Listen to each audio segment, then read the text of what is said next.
प्यारे साथियों, इस वीडियो को और इंटरेस्टिंग बनाने के लिए, जैसा कि बच्चों ने, स्टूडेंट्स विद्यालय के अंदर टेंसेस को सीखने के लिए प्रयासरत रहते हैं, लेकिन कहीं ना कहीं कोई एक रीज़न होता है कि बच्चे टेंस को नहीं सीख पाते।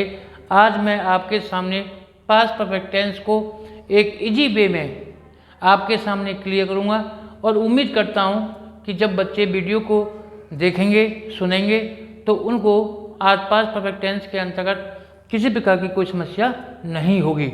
तो पास्ट परफेक्ट टेंस को जानने से पहले पास्ट परफेक्ट टेंस की आइडेंटिफिकेशन, हिंदी वाक्यों की क्रियाओं के अंत में चुका था, चुकी थी, चुके थे, लिया था, दिया था, गया था आदि सब समूह का प्रयोग होता है। और बीते हुए समय में पास्ट टेंस में किसी कार्य व घटना का पूर्ण रूप से समाप्त होना पाया जाता है। प्यारे साथियों, प्यारे बच्चों, पास्ट परफेक्ट टेंस के अंतर्गत कॉम्प्लेक्स सेंटेंसों को भी रखा जाता है, जिसके अंतर्गत बिफोर वाले वाक्य और आफ्टर वाले वाक्यों का भी समावेश होता है। लेकिन पास्ट परफेक्ट टेंस की हेल्पिंग वर्ब को जानने के लिए पास्ट परफेक्ट टेंस की मात्र एक हेल्पिंग वर्ब होती है, had. Singulars and plural subject के साथ हैड का प्रयोग किया जाता है। बात आती है यूज ऑफ वर्ब की, तो इस टेंस में मेन वर्ब की थर्ड फॉर्म का प्रयोग किया जाता है। बात आती है फॉर्मेशन ऑफ एफर्मेटिव सेंटेंस की, तो सब्जेक्ट के बाद इस टेंस की हेल्पिंग वर्ब हैड, और जैसा कि फॉर्मेशन है, हैड के बाद मेन वर्ब की third form plus object plus etc. Example base पे, वह बाजार जा चुका था, he had gone to market, वे बाजार जा चुके थे, they had gone to market, हमने अपना कार्य समाप्त कर लिया था, we had finished our work, मैं तुम्हें अंग्रेजी पढ़ा चुका था, I had taught you English. ये एफर्मेटिव वाक्यों का फॉर्मेशन के अकॉर्डिंग हम वाक्य को बनाते हैं। नेगेटिव वाक्यों को बनाने के लिए हेल्पिंग वर्ब के बाद नॉट का यूज किया जाता है। लेकिन कॉम्प्लेक्स वाक्य, जैसा कि कॉम्प्लेक्स का जो मीनिंग होता है उसको हम संयोजक कहते हैं, दो वाक्यों का जुड़ना।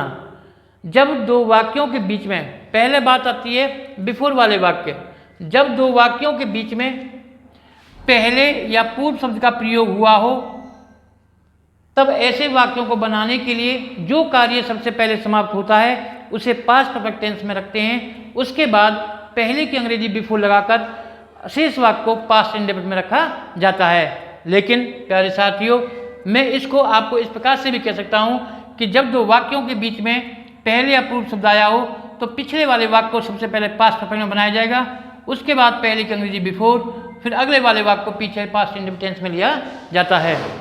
जैसा कि मेरे घर पहुंचने से पहले पिताजी दफ्तर जा चुके थे, दो वाक्य हैं, मेरा घर पहुंचना और पिताजी दफ्तर जा चुके थे, लेकिन वाक्य के बीच में पहले शब्द आया हुआ है, तो पीछे वाले वाक्य पिताजी दफ्तर जा चुके थे, ये कार्य सबसे पहले समाप्त हुआ है। तो father had gone to office, उसके बाद पहले की अंग्रेजी बिफोर, और मेरे घर पहुंचने से पहले इस वाक्य को I reached home past indefinite tense में रखा जाएगा। नेक्स्ट एग्जाम्पल के थ्रू, तुम्हारे यहाँ आने से पहले हम अपना कार्य समाप्त कर चुके थे। जैसा कि मैं आपको बता रहा हूँ, पीछे वाला वाक्य हम अपना कार्य समाप्त कर चुके थे, we had finished our work, फिर पहले की अंग्रेजी बिफोर, और तुम्हारे यहाँ आने से पहले इसको पास्ट इंडेफिनिट बनाएंगे, यू केम हेयर। लेकिन जब किसी वाक्य में पहले ही शब्द आए तब उसको इस प्रकार से बनाया जाएगा, मैं यह कार्य पहले ही कर चुका था, केवल एक ही सेंटेंस का बोध इसमें हो रहा है, तो I had already done this work, क्योंकि ऑलरेडी एडवर्ब है, इसको वर्ब से पहले हेल्पिंग वर्ब के बाद रखा जाएगा। या इसको बनाने का दूसरा फॉर्मूला भी है, I had done this work before. यदि ऑलरेडी को लगाएगा तो हैड के बाद, और यदि बिफोर को रखा जाएगा तो पीछे, तो दोनों में से हम किसी प्रकार से ऐसे वाक्यों को बना सकते हैं। बात आती है आफ्टर वाले वाक्य, जब दो वाक्यों के बीच में बाद में या पश्चात शब्द आया हो, तो ऐसे वाक्यों को बनाने के लिए जो पीछे वाला वाक्य है उसको पास्ट इंडेफिनिट में बनाया जाएगा, फिर बाद की अंग्रेजी आफ्टर लिखकर अगले वाले वाक्य को पीछे ले जाया जाएगा, जो कि पास्ट परफेक्ट में बनाया जाएगा। एग्जाम्पल थ्रू, मेरे घर पहुंचने के बाद तुमने क्रिकेट खेला था, तो यू प्लेड क्रिकेट, ये पास्ट टेंस में आ गया। आफ्टर बाद की पश्चात की अंग्रेजी आ गई, I had reached home. Next example, वर्षा होने के बाद हमने अपना पाठ याद नहीं किया था, ये नेगेटिव में है, लेकिन जब बाद में या पश्चात शब्द आ रहा है तो पीछे वाले वाक्य को सबसे पहले बनाया जाएगा पास्ट इंडेफिनिट में। We did not learn our lesson after it had rained. प्यारे साथियों, प्यारे बच्चों, लेकिन जब वाक्य के बीच में पूर्व शब्द आएगा तो पिछले वाले वाक्य को पास्ट परफेक्ट में बनाया जाएगा। वर्षा होने से पूर्व या पहले हमने अपना पाठ याद नहीं किया था। We had not learned our lesson before it rained. ये आफ्टर और बिफोर वाले वाक्यों का कम्युनिकेशन होता है कि हम इन वाक्यों को फॉर्मूले के अकॉर्डिंग किस प्रकार से बनाते हैं। तो प्यारे बच्चों, प्यारे साथियों, हमने पास्ट परफेक्ट टेंस को सीखने का काफ़ी प्रयास किया, लेकिन हमारी कहीं ना कहीं कोई भूल हो जाती है। इसलिए पास्ट परफेक्ट टेंस में मैंने आज आपको एफर्मेटिव और नेगेटिव वाक्यों को और बिफोर और आफ्टर को रखने का नियम, किस प्रकार के वाक्यों को हम किस प्रकार से बनाएंगे। यदि दो वाक्यों के बीच में बिफोर आ रहा हो तो पिछले वाले वाक्य को पास्ट परफेक्ट में, फिर पहले की अंग्रेजी बिफोर लगाकर अगले वाले वाक्य को पीछे पास्ट में बनाया जाएगा।